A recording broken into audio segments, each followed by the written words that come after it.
Channel SAN on glass or copper cabling technologies. However, as we mentioned before, probably 99.99999% of fibre channel SANs are based on fibre optic cabling. Fibre loses less signal strength over distance and tends to have better bandwidth and is more future-proof than copper. All fibre used for fibre channel SAN networking operates in full duplex mode. This is thanks to the dedicated transmit TX and dedicated receive RX cores that are bonded together at the jacket level of the cable. The image on the screen shows a multi-mode fibre cable with an LC connector at each end, and we'll learn about all of this shortly, but the point to note for now is that the cable is actually two cables bonded together with a transmit and a receive connection at each end. This transmit and receive connection allows full duplex operation, that is, sending and receiving at the same time without collisions on the wire. Now for the different types of fibre, first we've got multi-mode fibre, or MMF. This is the one that you'll need to know the best, as along with the shortwave transceiver, it's also the king of the data center, and it's the type of fibre that you'll interact with the most. But before we do the detail on multi-mode fibre, let's have a quick look at what makes up a common fibre cable. First up, at the very center of the cable is the core. The core is made of either glass or plastic, and it's an insanely small cylinder that carries light generated by the SFP transceiver in your host HBA or storage array port. And as shown in the diagram, the core is tiny. And I don't mean your ordinary tiny, I mean tiny. This baby measures 50 microns. Now that's what I'm talking about.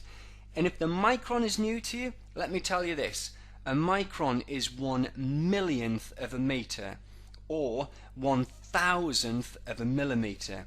Or I guess if you prefer to measure in inches, a micron is 0.0000039 inches.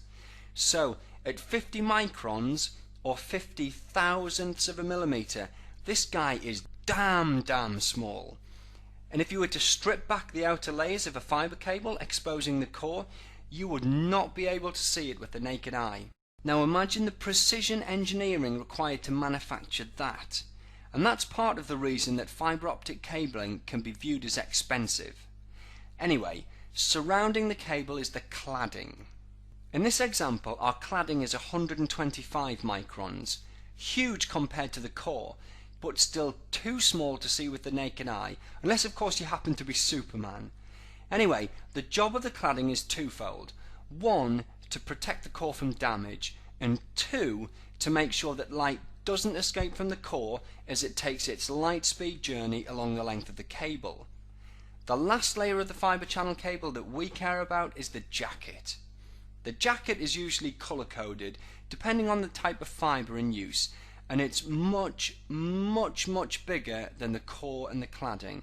Obviously you can see the jacket with the average human eye. Now there is a lot more to a fibre cable, but these are the layers and the bits that we care most about. So back to our multi-mode fibre discussion. Multi-mode fibre, or MMF, comes in two common sizes, 62.5 micron and 50 micron. Each time we're referring to the size of the core. Now both sizes are obviously ridiculously small, but 50 micron is the more popular choice these days, as it allows light to be transmitted more efficiently than the 62.5 micron alternative. And as the name suggests, multi-mode fibre can transmit multiple discrete light waves simultaneously, with each discrete light wave being injected onto the cable at a unique angle, making it distinguishable from all other light waves travelling along the cable. Let's take a look at a picture of this. First, we've got the core of our multi-mode cable. Now we add the cladding, and finally we'll add our laser. The laser now injects that first beam of light, and we see that travel down the core of the cable, bouncing off the outer extremities of the core as it makes its light speed journey. Now, let's add a second light wave, importantly injected onto the cable at a slightly different angle. And at the kind of level that we need to know about for our jobs in the storage world, it really is about as simple as that. However, As these signals crisscross each other travelling down the cable and bouncing off the perimeter between the core and the cladding, we get signal loss known as attenuation, and the longer the fibre cable, the more crisscrossing and the more attenuation that we experience. The net result, multimode fibre isn't great over long distances, but it's excellent for the kind of distances we cover in the data centre, hence the reason that multimode fibre is the king of the data centre. Now, for single mode fibre. Single mode fibre is less popular in the data centre and more popular with telcos and the likes, who require much longer distances than we cover in the data centre. And the reasons that single mode fibre can carry data over much longer distances is that the core in a single mode fibre is an even tinier 9 microns, way smaller than even the 50 micron multimode fibre we talked about earlier.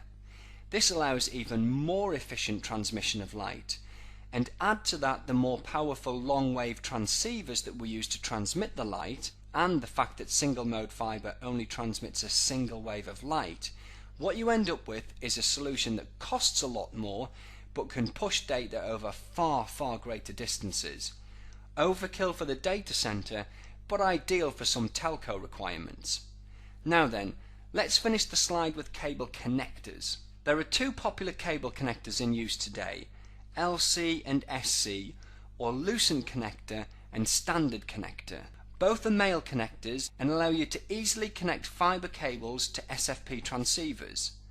The lucent connector, or LC connector, is gaining in popularity due to its smaller size. It's half the size of the SC connector, allowing for greater switchport density.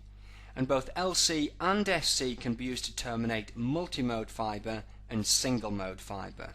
And I think that just about wraps up this exciting slide on fibre cabling.